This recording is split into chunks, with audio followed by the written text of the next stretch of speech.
어릴 때 그 친척 되는 분에게 그가 성적으로 어린애니까 그냥 그런 어떤 충동과 호기심 때문에 그런 어떤 추행과 같은 일을 했습니다. 하여튼 어린 때 일이니까. 그런데 갑자기 그 생각이 떠오른 거예요. 자기가 어릴 때 그렇게 했다는 거예요. 한 번도 자기가 그때 그 일을 한 것 때문에 회개한 적이 없다는 걸 알았어요.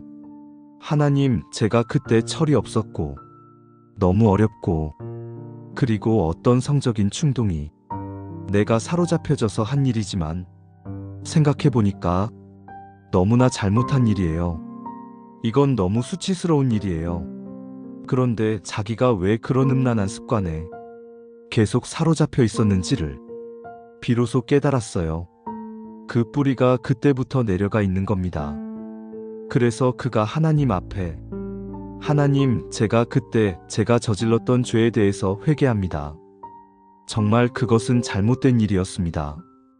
그렇게 하나님 앞에 정말 간절히 고백하는 시간을 가졌어요. 그리고 그 마음의 중심에 그 더러운 어떤 영적인 힘에서 자기가 풀어지는 것을 느꼈다고 그래요. 음란한 습관, 목사님이 그러시니 얼마나 가책이 심했겠습니까? 그게 풀어지는 걸 느꼈다는 거예요. 여러분, 우리가 회개를 하는 것은 우리가 영적으로 풀려지는 은혜를 얻게 되는 것입니다. 우리 주님이 십자가에 피를 괜히 흘려주신 게 아닙니다. 그건 기도를 완전히 다르게 만들어요. 기도가 수고스럽고 고통스럽고 아주 어려운 일이 아니고, 기도는 기쁨이 되게 하고 힘을 얻는 시간이고, 기도는 내 속에 하나님의 능력이 임하는 역사를 이루는 것이란. 그래서 초대교회 때는 병든 사람이 있을 때, 그를 위해서 기도할 때, 요즘 같으면 병원에 가서 치료받을 수가 있지만 그 옛날에는 요즘 같은 의료 혜택이 없는 그때는 어떻게 하겠어요? 할 수 없이 성도들이 모여서 기도하는 수밖에 없죠. 기도의 능력은 서로 모여서 큰 소리로 울면서 그냥 오랜 시간 열심히 기도하는 데서 능력이 나타나는 게 아니고, 기도하는 사람들이 서로 자기 죄를 자백하라, 하나님 앞에서 기도를 해야 되는데, 병든 자를 위해서 기도를 해야 되는데 마음이 걸리는 것이 있어요. 예를 들면 아침에 부부싸움을 했다든지, 누구에게 거친 말을 했다든지, 내가 또 속으로 나쁜 생각을 품었다든지, 누구한테 거짓말을 했다든지, 하나님하고 약속한 걸 지키지 않았다든지. 우리가 기도를 해야 되는데 딱 마음에 걸리는 것이 있잖아요. 그걸 다 고백했다는 거예요. 서로 자기 죄를 고백하고 기도가 풀어져야 되니까 이제 주님이 정말 역사하실 수 있는 그런 기도를 드릴 수 있어야 되니까 그렇게 자백하고, 그리고 병든 자를 위해 기도하라. 의인의 간구는 역사 하나님이 많다. 예수님의 십자가의 보혈이 우리 안에 있으니 우리가 자백하면 우리의 죄가 깨끗함을 받고, 그리고 하나님의 역사가 나타나는 것입니다. 오늘 이 시간도 여러분에게 진정한 회개의 역사가 있기를 원합니다. 여러분, 절대로 회개를 건성으로 하지 마시고요. 오늘도 기도가 잘 안 되신다면 그러면 기도에 막힘이 있기 때문입니다. 기도가 막혀진 가장 중요한 이유는 죄입니다. 여러분 마음속에 어떤 죄가 느껴지고 그것이 아주 반복되는 죄라고 생각이 든다면 오늘 하나님 앞에 하나님, 제가 그런 죄를 지었으니 용서해 주세요. 이렇게만 하지 마세요. 그건 진정한 회개가 아니기 때문에 역사가 있어야죠. 일어나기가 어렵습니다. 습관적으로 하는 회개는 엄밀히 말해서는 진짜 회개라고 보기가 어렵습니다. 만약에 여러분이 계속 반복적으로 짓는 죄가 있다면 하나님께 이렇게 구하세요. 하나님, 제가 그 죄를 더 이상 짓고 싶지 않습니다. 만약에 제가 계속 그 죄를 짓게 된다면 하나님, 제 영혼을 아예 불러가 주세요. 더 이상 이 세상에 오래 살으면 죄를 더 많이 질 거 아니에요. 하나님, 제 목숨을 걷어가 주세요. 아주 춥고 살기로 각오를 하고, 하나님, 제가 더 이상 그런 죄 더 이상 짓고 싶지 않습니다.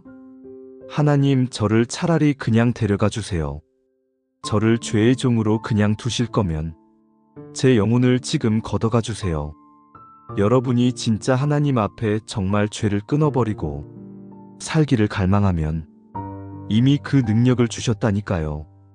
그래서 그것이 이루어지게 해주십니다. 그때 여러분이 경험하게 돼요. 기도가 확 열리게 됩니다. 이게 정말 놀라운 하나님의 역사지요. 여러분 기도할 때 내가 기도한 대로 응답이 되나? 조바심 내지 마세요. 요셉은 그렇게 하나님께 기도한 게 많았겠는데 하나도 응답 안 됐습니다. 그런데도 요셉은 계속 기도했어요. 그냥 주님이 함께 계시는 거 하나, 그거 하나만 확인이 되고 나머지는 하나도 응답이 안 되는 거예요. 감옥에도 가고 너무너무 비참해지는 처지까지도 내몰렸습니다. 그래도 요셉은 오직 하나 위로받고 힘없고 견뎌냈어요. 주님이 나와 함께 계시다. 그러다가 총리가 됐잖아요. 어느 날 총리가 됐습니다. 요셉은 총리가 되게 해달라고 기도한 적이 없어요. 그건 요셉의 생각 속에 있지도 않았습니다. 그건 전적으로 하나님의 계획 속에 있는 것이었어요. 우리가 주님과 함께하는 것으로 충분합니다. 주님, 지금 저와 함께 계시니 이건 응답받은 거나 마찬가지입니다. 저는 주님이 저와 함께 계시는 그것이 정말 너무 좋습니다. 주님, 저는 주님이라고 이렇게 부를 수 있고 하나님을 아버지라고 부를 수 있는 것으로 인해서 저는 모든 것을 가진 것과 같습니다. 여러분이 진짜 기도의 기쁨을 거기다가 두셔야 돼요. 그러면 여러분을 통해서 하시려고 하시는 하나님의 역사가 놀랍게 이루어지게 됩니다. 여러분들과 함께 계신 주님을 믿는 게 그걸 믿음이라고 하는 거예요. 15절에 보면 믿음의 기도는 병든 자를 구원하리니 그렇게 말씀했는데 믿음의 기도라고 그랬어요. 우리가 다 예수님을 믿는 것 같은데 실제로는 우리가 정말 믿지 못합니다. 그래서 우리의 기도는 병든 자를 구원하는 능력 있는 기도가 못 되는 거예요. 어느 교회에 술이 잔뜩 취한 어떤 사람이 예배당 문을 막 두들기면서 흔드는 것 때문에 사찰 집사님이 할 수 없이 나가서 왜 그러시냐고, 나 누구 만나러 왔다는 거예요. 누구를 만나러 오셨는데요? 하나님이라는 분을 만나러 왔다. 그러면서 말하자면 하라니 하고 막 소리를 치고 문을 두드리고, 그러니까 그 사찰 집사님이 하는 이야기가 그런 분 여기 없다고 돌아가시라. 그런 분 여기 없다고. 그 사찰 집사님은 한 번도 만난 적이 없으니까 그랬을지 모르겠지만 참 어이가 없는 일이기도 하죠. 우리가 하나님을 겉으로는 그렇게 잘 믿는 것 같은데 막상 정작 결정적인 순간에는 하나님에 대한 믿음이 없어요. 예를 들면 이런 겁니다. 기도를 할 때 우리가 믿는 게 뭐죠? 오늘도 믿음으로 기도하라고 그러는데 도대체 뭘 믿음으로 기도해야 되죠? 응답받는 것을 믿으라. 내가 오늘 기도한 것을 응답해 주실 것을 믿으라 한다면, 그러면 그 기도는 오늘 굉장한 좌절을 겪을 거예요. 내가 안 믿어서 응답 안 해주셨나? 그건 도대체 어떻게 믿어야 되는 건가? 믿습니다라고 소리치면 되는 건가? 기도 응답을 믿으려고 하니까 믿음을 갖기가 어려운 거예요. 그러면 도대체 뭘 믿는 거죠? 지금 우리와 함께 계시는 주님을 믿는 거예요. 여러분 마음에 주님이 계시고 오늘 여러분을 여기까지 부르셨다는 것을 믿기가 힘듭니까? 그건 너무나 당연한 거 아니에요.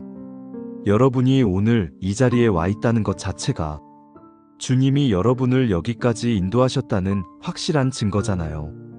그럼 뭘 믿기가 힘들 게 뭐가 있어요? 여러분이 주님이 나와 함께 계시는 그것을 믿고 기도하라는 거예요.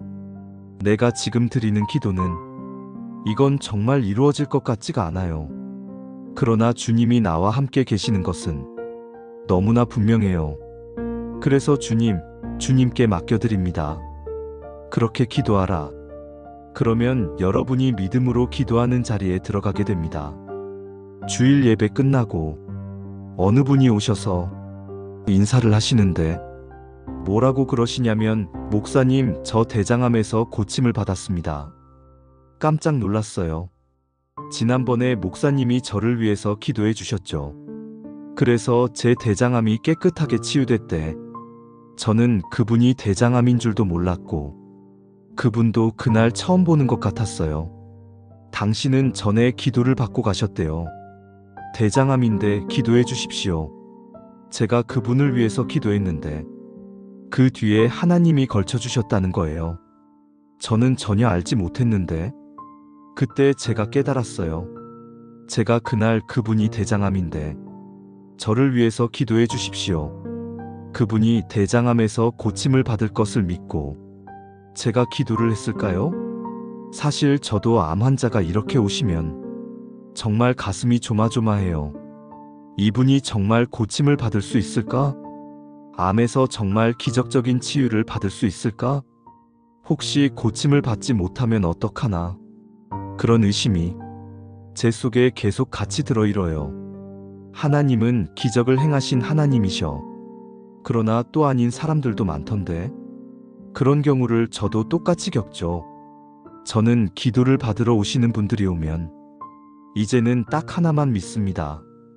주님이 함께 계시는 그분이 고침을 받을지 어떨지는 저는 모르지만 주님이 그분을 제게 오게 하셔서 기도를 받게 하셨다는 거 하나만 믿어요. 주님, 이분에게 역사해 주소서. 주님의 손을 이분에게 대어 주소서. 그러니까 기도할 때마다 그렇게 담대해요. 주님을 믿으니까. 오늘 이 시간에 여러분도 응답받을 것을 믿는 게 아니고 지금 여러분과 함께 하시는 주님을 믿으시길 바랍니다. 오만에 있는 오정석 선교사님, 너무나 답답하고 힘들고 어려운 일이 많아서 완전히 마음이 낙심이 되어져 있을 때 그때 주님이 마음에 그런 마음을 주시더래요. 너는 왜 결과에만 그렇게 열려나냐? 나의 성품을 주목하라. 그래서 그 선교사님이 기도하면서 하나님, 도대체 주님은 어떠신 분인가를 계속 믿음으로 바라봤습니다. 너무너무 상황이 어렵고 모든 일이 잘 안 되는 어려운 가운데서 참 놀랍게도 마음의 기쁨이 일어나고 감사가 일어나고 찬양이 일어나고 영적으로 완전히 회복이 되어버렸어요. 주어진 현실을 바라보면 기도가 점점 낙심이 됩니다. 그런데 내 기도를 들으시는 주님을 계속 묵상하면 어디서부터 그런 힘이 생기는지 내게 힘이 솟아올라요. 1시간 기도를 그래서 하는 겁니다. 어떤 분이 그런 표현을 쓰더라고요. 목사님, 1시간을 기도해 보니까 비로소 기도가 이렇게 뻥 뚫리는 역사를 경험했다. 그전에는 기도를 해도 답답하고 기도를 해도 답답하고 그런데 1시간을 기도해 보니까 그 답답함의 단계가 생겨났어요. 그 다음 단계로 열리면서 내 가슴 속에 있는 답답함이 뻥 뚫리는 체험을 기도할 때마다 경험한다. 그 1시간의 기도가 우리를 엄청나게 많이 바꿉니다. 이따금 기도 많이 하는 분들 중에 기도를 많이 하시면서도 왜 저러실까? 그런 분들을 봅니다. 이유는 그냥 기도만 열심히 하는 거예요. 기도가 주님과의 교제여야 하는데 그냥 기도라는 행위 자체만 열심히 하는 거예요. 그렇게 되면 사람이 기도를 많이 하는 사람만 가지는 독특한 어떤 모습이 일어납니다. 영적으로 좀 교만하고 또 조금 성품이 거칠고 누구하고 같이 어울려서 교제가 잘 안 됩니다. 완전히 자기 혼자 독불장군처럼 되는 그런 모습입니다. 잘못된 경향이 있습니다. 기도만 열심히 하는 거예요. 기도가 주님과 교제가 된 사람은 성품이 완전히 바뀌어 버립니다. 그래서 기도를 많이 한 사람이 저래서 좋구나. 그래서 다른 사람에게 그렇게 호감이 주어지는 사람이 됩니다. 이유는 주님을 계속 바라보았으니까 주님을 닮게 되는 거죠. 제임스 휴스턴 목사님이 기도, 하나님과의 우정이라는 그런 책에서 거기에 서론 부분에 그런 부분이 나옵니다. 이 목사님이 제자들에게 마지막 당부한 말이 거기에 기록되어 있는데, 아내의 얼굴은 너의 믿음의 이력서다. 그 목사님이 제자들에게 하신 말씀, 아내의 얼굴은 너의 믿음의 이력서다. 우리 남자 여러분, 여러분의 믿음이 어떤지 오늘 집에 가서 아내의 얼굴을 보시기 바랍니다. 아내의 얼굴이 여러분의 믿음의 이력서요. 그럴 수밖에 없지요. 아내가 늘 남편을 바라보고 사는데 남편이 어떤 사람인가? 그대로 아내의 얼굴에 나타나는 거죠. 아내의 얼굴이 어두우면 남편 책임인 겁니다. 남편이 잘못하니까, 그러니까 아내가 힘을 얻지 못하는 거죠. 남편 되는 사람들이 정말 깊이 반성해야 될 일입니다. 그런데 아내 여러분, 정말 여러분이 망가진 걸 다 남편 탓으로 하면 안 됩니다. 여러분은 주님을 바라보고 있는 사람이잖아요. 주님을 계속 바라보고 있는데도 여러분의 얼굴이 기쁨이 없고 확신이 없고 능력이 없다면 그럼 주님을 바라본 게 아니죠. 오늘 이 시간 하나님께서는 우리의 기도를 근본에서부터 바꾸기를 원하십니다. 엘리야나 우리나 성정이 똑같습니다. 그런데 엘리야의 기도에는 그렇게 능력이 있었던 것은 그가 하나님과 늘 대면하며 그렇게 살았던 선지자였기 때문에 그 은혜를 우리 모두가 다 받았습니다. 예수님의 십자가로 주님이 우리 안에 오셔서 오늘 기도도 사실 주님과 교제입니다. 주님과 함께하는 시간에 1시간 동안 오직 주님과만의 시간을 가져보는 것, 그건 우리 삶 전체를 바꾸는 것입니다. 그 가장 중요한 핵심이 회개입니다. 정말 회개해야 될 것이 고백되어지기 시작할 때 하나님의 역사가 터지게 됩니다. 오늘 이 시간에 우리 주님 앞에 나가서 정말 역사하는 힘이 큰 기도의 체험을 한번 우리가 꼭 하실 수 있게 되기를 바랍니다. 여러분의 기도의 능력이 회복되기를 원합니다. 여러분의 기도가 하나님의 쓰시는 놀라운 도구가 되어지기를, 하나님의 살아계심의 증거가 되기를 축복합니다. 오늘 기도의 힘을 주님이 우리에게 부어주시기를 사모하면서 우리 기도하겠는데 죄를 자백하고 병든 자를 위해 기도하라 하셨습니다. 하나님, 이 시간에 제게 진정한 회개의 문이 열리게 해주옵소서. 하나님, 반복적으로 죄 짓는 삶을 이제는 정말 청산하고 싶습니다. 완전히 여기서 해결하고 싶습니다. 내가 반복적으로 죄를 짓고 사느니 하나님, 제 영혼을 거두어 가주십시오. 정말 죄에서 내가 온전하게 결별하게 되기를 원합니다. 기도의 능력을 누리기 위해서, 기도의 기쁨을 누리기 위해서, 역사하는 힘이 큰 기도 드리는 자가 되기 위해서 저는 이제 더 이상 죄와 결별하겠습니다. 하나님께서 이 시간에 말씀해 주셔서 내가 정말 회개해야 될 것이 뭔지, 결별해야 될 죄가 뭔지 깨닫게 해주시옵소서. 우리 주여 한번 부르짖고 기도하겠습니다. 주여, 할렐루야. 그거 놀라우신 하나님, 놀라우신 하나님, 하나님 역사하여 주신 하나님, 주의 놀라우신 하나님 은혜로 하나님의 역사하심을 하나님 사랑하는 종교에게 부어주시기를 원합니다. 우리의 마음을 아버지의 생각나게 하시고 깨닫게 하여 주신 것, 나는 우리 안에 모든 죄 아버지에게 하며 하나님의 죄는 더 이상 죄의 종으로 나는 것이 아니라 아버지, 더 이상 아버지의 신생이 가로막고 있는 것, 하나님의 신생이 가로막고 있는 것, 아버지 함께하여 주시기를 원합니다. 하나님 들어주셔서 이 시간에 우리가 두 번째 기도할 것은 하나님, 주님이 하시려는 일을 우리에게 알게 하소서. 주님, 저의 심령 속에 주님이 하실 일을 깨닫게 하소서. 우리의 기도를 통해서 주님의 일을 이루소서. 하나님, 우리에게서부터 하나님 성령의 역사에 주님이 기뻐하시는 일이 우리 속에서부터 터져나오게 되기를 원합니다. 우리에게 기도의 제목을 부어주소서. 우리의 마음의 소원이 하나님이 하실 일들이 우리의 마음의 소원이 되게 해주시옵소서.